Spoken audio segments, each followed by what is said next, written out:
kelas kita yang keempat ni kita nak belajar pasal hukum Kepler. Ingat tak masa kita punya kelas pertama tu ada mention pasal Newton kan? Newton dan hukum macam mana dia daripada hukum Kepler tu dia buat hukum graviti semesta dia kan. Maknanya hukum Kepler ni datang dulu daripada hukum Newton. Dia sejak ada teleskop kan, Galileo Galilei, bila dia dah ada terciptanya teleskop tu, saintis dah mula explore pasal space ni. Jadi dia orang duk perhati bulan, matahari. Lepas tu bukan tu je lah, dia planet-planet lain pun dia duk perhati. Jadi Kepler ni salah seorang lah. Jadi Kepler ni dia hidup daripada 1571 hingga 1630. This tajuk yang previously kan, kelas sebelum ni kita belajar pasal daya graviti sebagai satu daya memusat kan, yang menyebabkan kita punya satelit ataupun satu planet tu dia orbit dalam satu orbit yang berbentuk bulatan kan. Jadi dulu-dulu pada abad sampai abad ke-17, okay, jadi astronomer ni dia ingat bahawa orbit bumi ni ataupun planet-planet lain ni dalam bentuk bulat, sebab bulat ni kiranya bentuk yang perfect lah. Tapi bila dia perhati lama-lama pasal pergerakan planet ni, Kepler ni kata tak. Dia rasa bentuk orbit tu lain sikit, dia tak bulat sangat.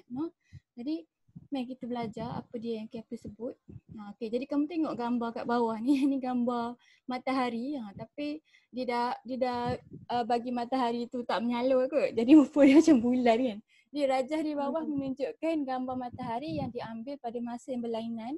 Nampak tak, ini bulan Julai, ini bulan Disember. Jadi kamu nampak tak apa beza antara gambar Julai dengan Disember ni? Saiz dia. Saiz dia. Siapa lagi besar? Disember. Disember berbanding Julai kan. Disember tu lagi besar dari Julai. Jadi bila tengok cikgu salah je berlainan. Jadi bila saintis yang ni barulah, ni gambar ni barulah. Jadi bila dia orang tengah kaji pasal matahari semua tu, dia nampak matahari tu saiz dia berbeza. Jadi kalau matahari tu daripada bumi saiz dia berbeza, mesti ada sebab kan. Maknanya kalau kata kita ni duduk dalam orbit yang bulat, mesti matahari tu daripada sampai bila-bila pun dia punya saiz sama. Tapi bila saintis observe, dia dapati bahawa saiz dia berbeza antara bulan ni ke bulan ni. Tiap-tiap bulan tu matahari tu berbeza sikit. Ada yang kecil sikit, ada yang besar sikit. Yang ni menunjukkan bahawa kamu punya bumi tu ada kadang-kadang mungkin dia dekat sikit daripada matahari, kadang-kadang dia jauh daripada matahari. Jadi bila dia dapat observation ni tu yang Kepler ni kata ni, maknanya kita punya orbit ni bukan dalam satu bentuk bulatan yang cantik tu, tapi sebenarnya dia bulatan yang lepeh sikit kan. Ni bulatan lepeh ni kita panggil dia sebagai elips. Jadi yang ni kamu belajar tak masa kamu form 3 dulu? Ajar tak? Ada tak belajar sebelum ni pasal Kepler? Ada? Okay, jadi kita belajar detail lagi lah. Maknanya dulu kamu ada belajar sikit, hari ni kita belajar detail lagi dengan dia punya equation ni kan. Jadi orbit ni sebenarnya dalam bentuk elips. Jadi kalau kata elips tu bentuk dia macam ni. Dia adalah bulatan yang lepeh sikit. Okay? Jadi kita ada 3 hukum Kepler. Jadi kita nak tengok hukum Kepler tu satu-satulah. Kepler ni bila dia buat observation pasal pergerakan planet, terutamanya planet Marikh. Dia fokus pada planet Marikh kan. Lepas tu dia dapati bahawa orbit tu berbentuk elips dan matahari berada pada satu fokusnya. Okay. Jadi kalau kata bulatan, bulatan yang bulat lah kan. Fokus dia satu je kan. Fokus dia kat tengah-tengah bulatan tu. Betul kan? Tapi kalau kata elips, kalau kita nak bentuk satu elips, dia tak boleh ada satu fokus saja, dia ada 2 fokus. Fokus 1, fokus 2 lah kita panggil, kata ni fokus 1, fokus 2.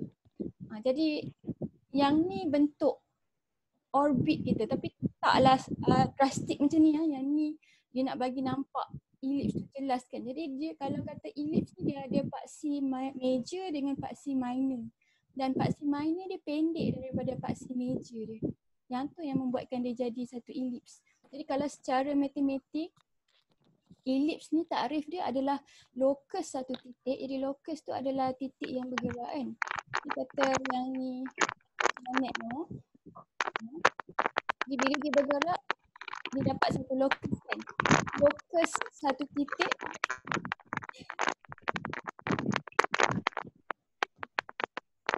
Apa tu tengok adjust mic dia? Okay. Lokus satu titik yang bergerak supaya jumlah jarak titik itu dari dua titik tetap adalah sentiasa sama. Jadi kamu tengok titik ni, yang ni titik kamu yang bergerak. Bila dia bergerak, berdasarkan takrifan elips ni, jarak dia antara dua titik ni fokus lah. Jarak dia daripada sini dengan sini kan. Maknanya jumlah dua orang ni adalah nilai yang sama lah. Maknanya kalau dia pergi sini ke, dia pergi sini ke, kalau kita tambah jumlah yang ni dengan jumlah yang ni dapat nilai yang sama. Itu maksud dia.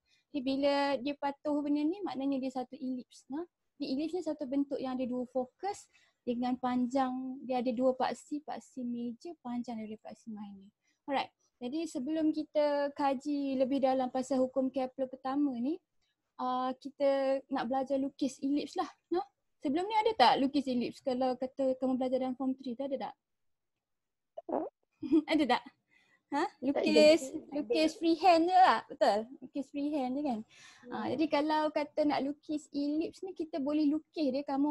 Nanti kamu boleh buat, kamu cari benang dengan pin. Kita perlu benang dengan pin. Benang, pin, pensel dengan kamu punya kompas ataupun kamu punya jangka lukis tu kan. Jadi kamu boleh try lukis elips untuk gambar ni.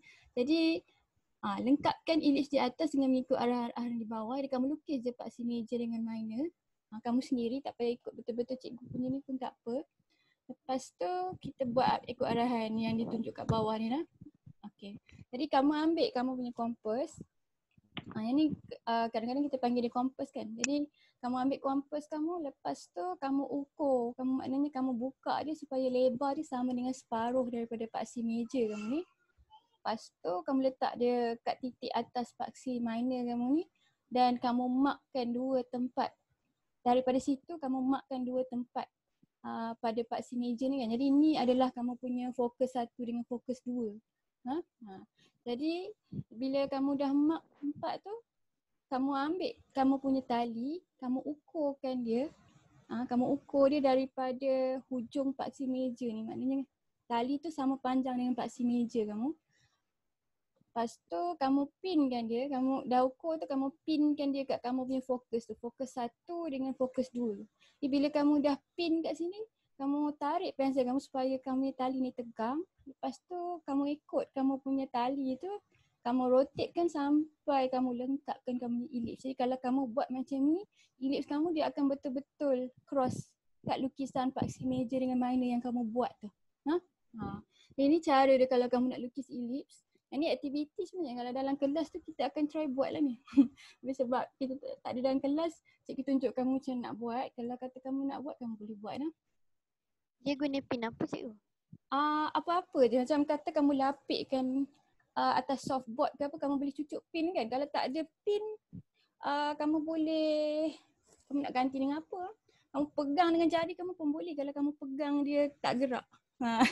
Dengan jari kamu boleh. Asalkan kamu punya tali tu duduk diam kat fokus tu. Dia pakai apa-apa pin tu, maknanya cara nak bagi tali tu duduk diam kat fokus tu. Jadi kalau kamu selotip pun boleh cikgu rasa. Tapi itulah. Mungkin tercabut lah sebab tali tu kena tegang sikit. Kalau dulu cikgu buat, kalau nak buat cepat-cepat tu kamu pegang je dengan jari kamu kat mana fokus tu. Lepas tu kamu ambil kamu pensel tu, kamu tarik tali tu kan. Jadi bila kamu tarik tali tu, dia akan, yang ni kan, yang ni A dengan B dia. Kamu akan tarik dia akan ubahlah A dengan B ni. Lepas tu dia akan trace satu bulatan macam ni, yang ni dapat satu elips. Jadi kalau kata kamu nak buat elips, mesti ada dua focus point. Dia tak boleh ada satu focus point.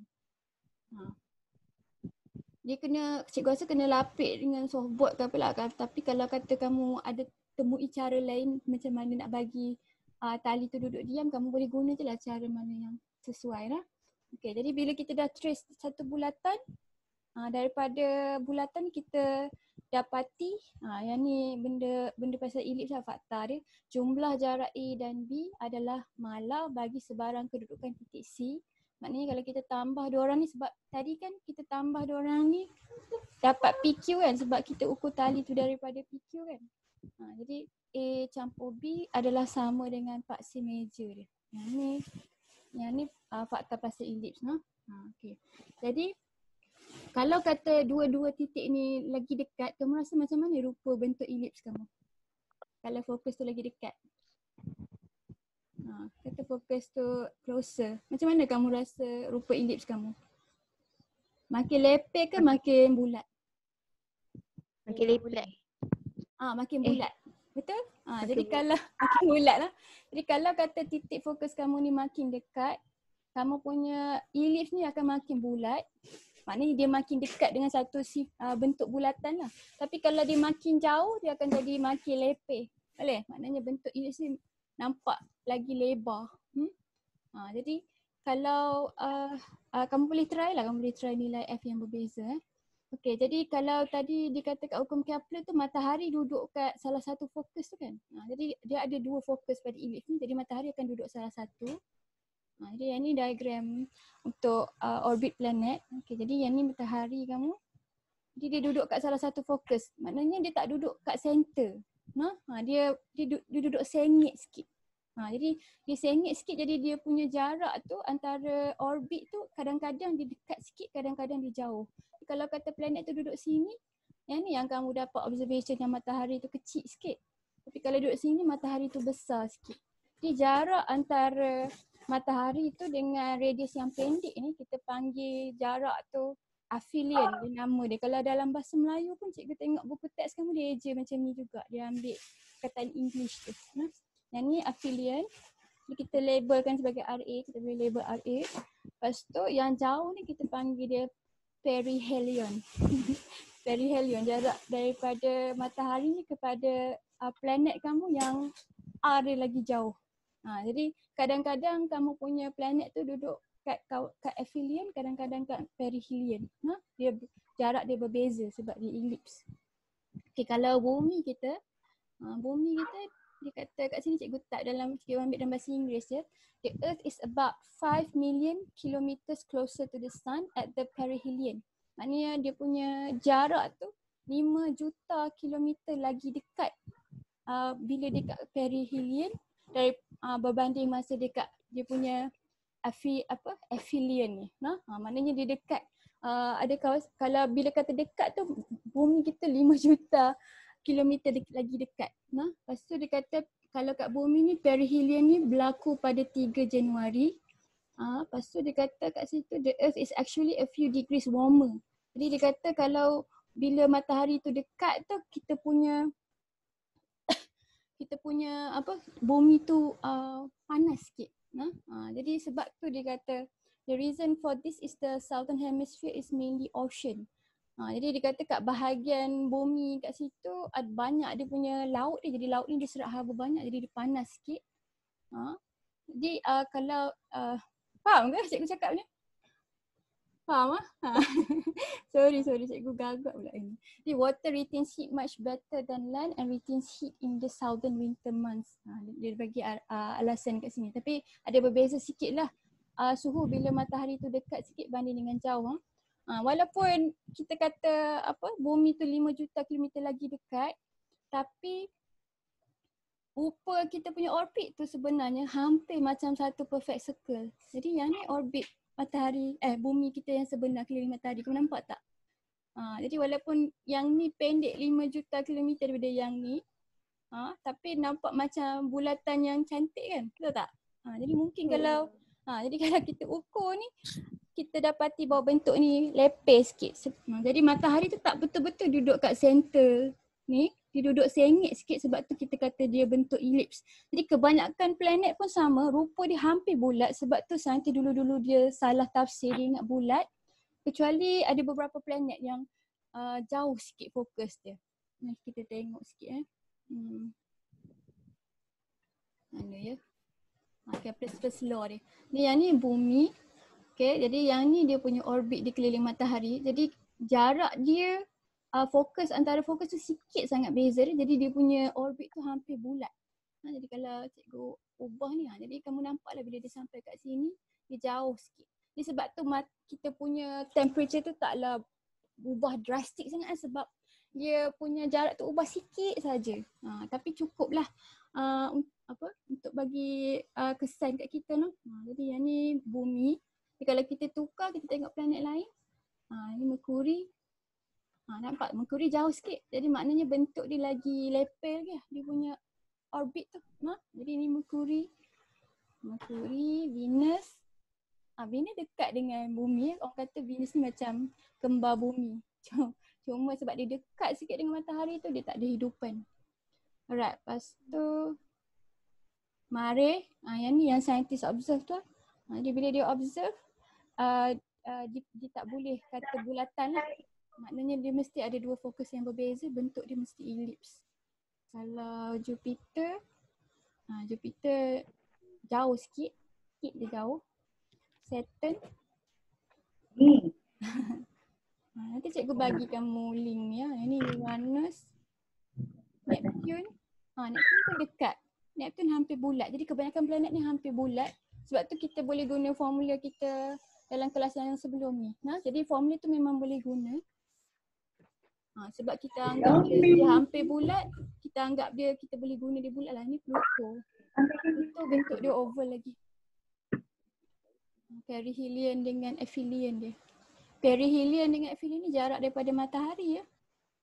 Kamu tengok ni perihelion tu yang pendek ke yang panjang dia label kat sini. Ni Halley's Comet. Ni comet. Comet ni betul-betul dia punya orbit dia bentuk oval. Okay, satu lagi cikgu nak kamu perhati. Bila kata objek yang tengah orbit tu, bila dia bergerak dekat dengan matahari ni, apa jadi kat dia? Laju. Dia jadi laju kan? Nampak tak? Masa dia jauh, maknanya kat belah aphelion ni, kamu dapati bahawa dia perlahan kan? Tapi bila dia pergi kat belah dekat dengan matahari ni, dia jadi laju. Yang ni jelas lah sebab di sini memang dekat sangat kan? Dekat sangat dengan matahari, sini jauh sangat. Kalau kata planet lain macam Merkuri ni, tengok. Jadi dia laju bila dia dekat dengan belah perihelion ni. Dia laju sikit. Nampak tak dia laju? Nak tanya. Ya boleh, tanyalah. Betul ke baru-baru ni ada asteroid hampir langgar bumi? Bila kita kata hampir, macam tadi lah kan, kata 5 juta kilometer tu, kita dah kata kita kira hampir dah tau. Tapi dia sebenarnya dia jauh juga lah. Nampak macam nak kena bumi, daripada space nampak macam dekat. Tapi rupanya jarak tu besar juga sebenarnya. Tapi Allah lindung lah sebenarnya. Kalau kata asteroid jatuh kat bumi, ada pernah kan kamu tengok tak ada kawasan yang asteroid pernah jatuh kat bumi, dia jadi macam satu kawah. Sekarang ni dah jadi satu tasik besar lah. Kat mana tak? Ada. Tapi betul lah cikgu rasa, tapi bila cikgu tengok video tu taklah sedekat yang saintis kata. Jadi nampak macam dia betul-betul lepas daripada orbit bumi tu. Nampak macam dekat tapi dia bersisih sebelah. Okay. Jadi kamu nampak ni sun pada titik ni, yang ni R pendek kita kan, yang ni dia label perihelion kan, yang jauh ni aphelion kan. Lepas tu yang ni sama tak dengan cikgu punya ni? Yang ni gambar buku teks tau. Kamu rasa dia label ni terbalik tak? Tengok. Tak. Cikgu ambil dia buku teks tu.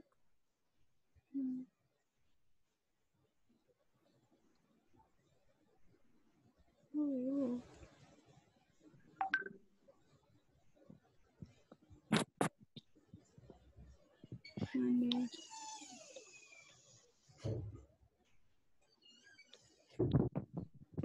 Ma, mamai kau beli tadi tu?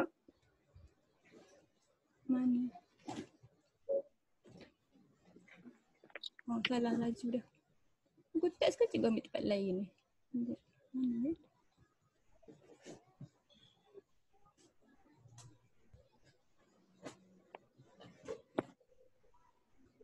Masa ada dia label?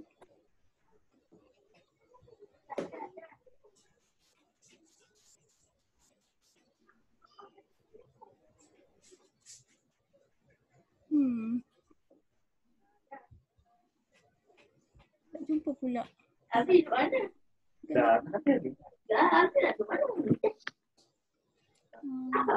Ya, nampak. Oh, berapa? Nanti punya kami.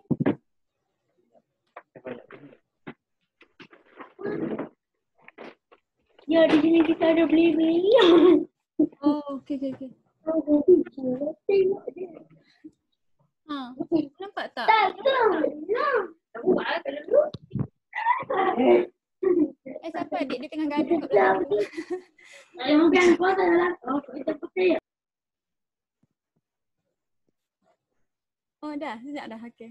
Kamu tengok gambar ni. Tadi gambar yang ni cikgu ambil kat internet kot. Gambar tadi cikgu bagi tu macam lain kan? Yang cikgu select gambar ni. Salah.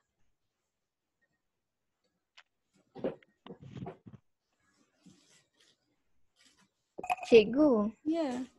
kiranya perihelin tu lebih dekat lah berbanding epilin tu. Tengok gambar ni. Cikgu tertipu. Orang ni dia buat salah. Ya, salah kan? Tu tak? Perihelion yang pendek kan? Betul? Mari kita ubah gambar ni dulu.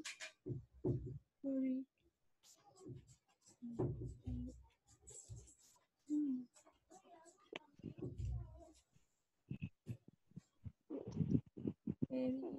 Dengan affiliate.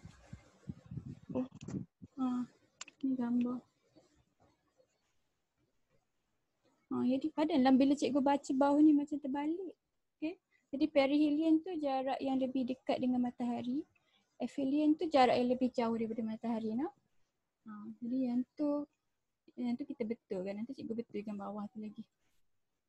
Okay. Jadi sebab kita punya orbit ni hampir bulatan. Jadi yang ni daripada buku teks cikgu ambil kebanyakan planet punya orbit yang hampir bulat. Oleh itu boleh dianggap membuat gerakan membulat mengenai matahari. Jadi untuk kiraan kita anggap dia bulat. Di jejari orbit dia ambil sebagai nilai purata jarak antara planet dengan matahari. Jadi kalau kita ambil nilai purata, jejari dia sebagai nilai purata, dia akan dapat nilai yang hampir bulatan tu lah. Jadi yang kita pakai jejari tu sebenarnya jejari yang purata.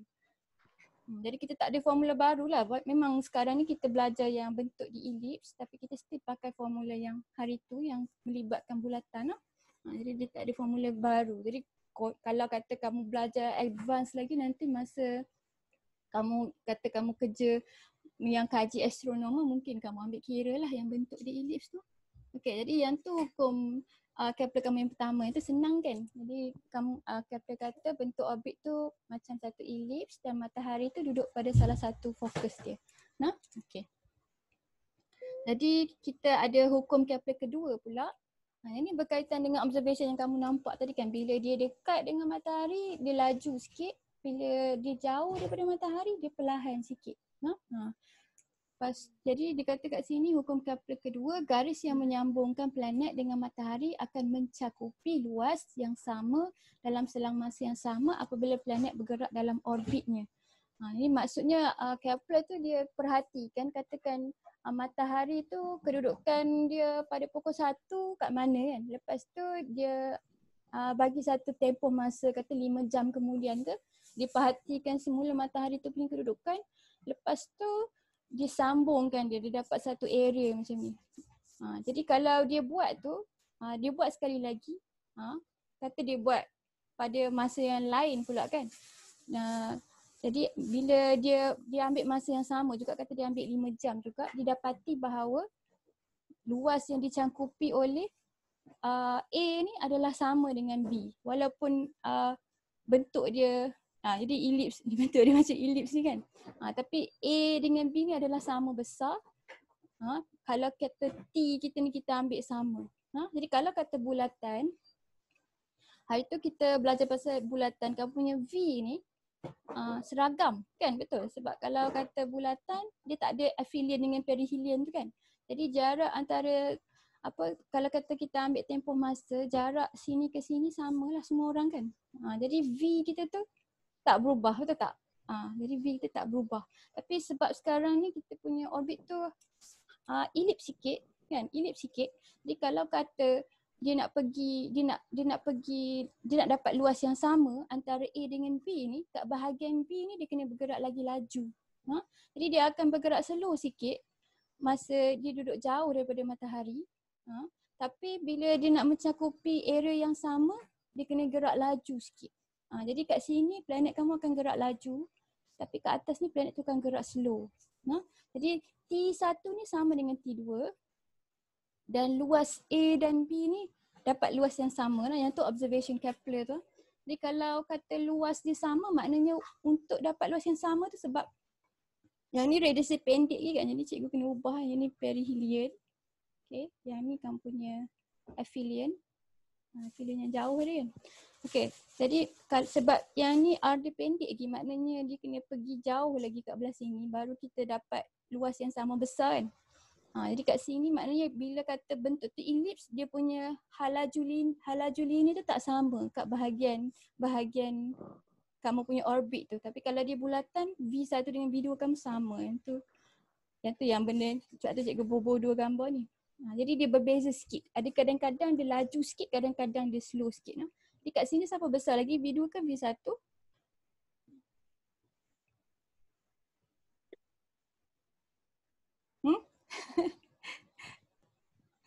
Kat gambar yang ellipse ni siapa besar? V2 ke V1? V2. V2. Dia laju sikit bila dia dekat dengan matahari. Matahari kat sini lah nak. Jadi V2 kamu besar daripada V1 kamu. Baru kita boleh dapat luas yang sama untuk masa yang sama. Jadi dia bergerak kat mana-mana pun. Kata kamu ukur yang lain-lain ni pun semua ni akan memberi area yang sama. Jadi maknanya dia punya V ni kena berubah sikit supaya kita dapat cangkum area yang sama dalam masa yang sama. Okay. Jadi yang ni gambar yang dia exaggerate kan lah. Tak semua orbit rupa macam ni kan. Tapi nak bagi nampak dengan jelas. Jadi kalau kata simulasi pun ada untuk yang tu. Jadi ni yang bumi punya kamu nampak nah. Dia tak ada beza sangat antara saiz ni dengan saiz ni. Jadi kamu boleh nampak dia sama besar. Ini mungkin besar sikit. Ni kita setkan dia. Jadi kamu tengok arrow ni. Lagi panjang arrow tu maknanya dia punya halaju punya magnitude lagi besar. Jadi dia laju sikit. Kamu tak nampak sangat kan? Dia laju sikit kat sini berbanding kat belah sini. Ni masa dia sama. Jadi maknanya saintis ambil dalam masa yang sama. Tempoh mati ni. Tapi didapati bahawa arrow ni tetap sama. Maknanya dia buat conclusion bahawa planet tu mesti kena gerak laju sikit bila dia dekat sikit daripada matahari. Jadi kalau yang jelas lagi Mercury tadi kot. Jadi ni Mercury. Jadi kat sini dia slow sikit. Tapi bila dia sampai kat belah perihelion ni dia laju sikit. Lagi jelas lagi kalau ellipse tu lagi lagi jelas. Jadi kalau kata yang ekstrim sikit yang comet ni. Comet dia punya orbit. Jadi comet Halley, kamu pernah dengar kan Halley's comet ni? Kadang-kadang dia dekat dengan bumi kita boleh perhati dia. Jadi yang ni orbit dia. Orbit dia bentuk ellipse dia ekstrim sikit kan. Jadi kamu nak dia ada beza banyak antara halaju dekat belah sini dengan halaju di belah sana. Nampak nah? Dia pusing kat sini laju sangat. Tapi masa dia sama lah, kita ambil dalam masa yang sama. Jadi yang ni hukum Kepler yang kedua. Asal cikgu hukum Kepler tak susah sangat sebenarnya. Bunyi macam susah lah. Tapi kalau kamu baca, lepas tu kamu faham, punya dia tengah cakap pasal benda-benda yang simple saja, yang logik. Okay? Jadi yang ni gambar ellipse tadilah. Jadi luas ni sama dengan luas ni. Kalau kata masa AB ni sama dengan masa CD. Alright, jadi kita masuk hukum Kepler ketiga. Yang ni dah start soalan kiraan sikit nah. Jadi hukum ketiga ni dia bagi satu formula lah kita kata. Dia hubungan antara tempoh dia dengan R dia, dengan radius orbit dia. Jadi Kepler ni dia kata kuasa 2 tempoh orbit planet adalah berkadar terus dengan kuasa 3 jejari orbitnya. Jadi bila dia buat kajian, dia kata T kuasa 2 adalah berkadar terus ataupun berkadar langsung dengan R kuasa 3. Jadi kalau kata kita nak tukar yang ni jadi sama dengan, kita kena introduce satu pemalar kan. Jadi sama ada kita tulis macam ni ataupun kita boleh tulis T kuasa 2 adalah sama dengan K R kuasa 3. Jadi masa tu takat ni je lah rasanya Kepler tu buat. Tapi K ni dia tak tahu lagi nilai. Jadi kita boleh tahu nilai K tu bila Newton datang. Newton kan dia datang, dia perbaiki hukum Kepler yang sedia ada kan. Jadi kalau kata daripada hukum-hukum Newton yang kamu belajar dalam bab ni pun kita boleh dapat juga hubungan T kuasa 2 dengan R kuasa 3 ni. Jadi kita nak try tebik lah hari ni nak. Jadi hukum Kepler ketiga ni juga boleh dibuktikan dengan hukum kegravitan semesta Newton. Sebab Newton dia buat teori dia, lepas tu dia link balik dengan hukum Kepler lah. Jadi kita nak buat macam hari tu, bila kita kita start dengan kita punya formula Fg sama dengan Fc. Jadi kita nak terbitkan hubungan yang ni dan dalam masa yang sama kita nak tahu K tu apa. Sekejap ada tinggal kurang dari 1 minit lagi sekarang lah. Sekejap cikgu bagi kamu link baru lah. Jadi kamu ingat tak hari tu apa formula untuk Fg kamu daripada hukum graviti semesta tu? Apa formula dia? G M1 M2 per R square. G M1 M2 per R square kan. Jadi M1 kamu tu merujuk kepada yang center tu, maknanya kata matahari kan. Lepas tu M2 tu merujuk pada planet yang tengah mengorbit matahari tu ataupun kata bumi dengan bulan. M2 tu bulan, M1 tu bumi kan. Lepas tu kita ada formula FC. Apa formula FC kita hari tu? FC tu F memusat gitu. Yang daripada MV2 per R. MV kuasa 2 per R. Kalau kita samakan, yang ni sama macam kita buat hari tu kan. Kalau kita samakan, kita tukar simbol ni. Kita tukar M1 ni jadi M besar.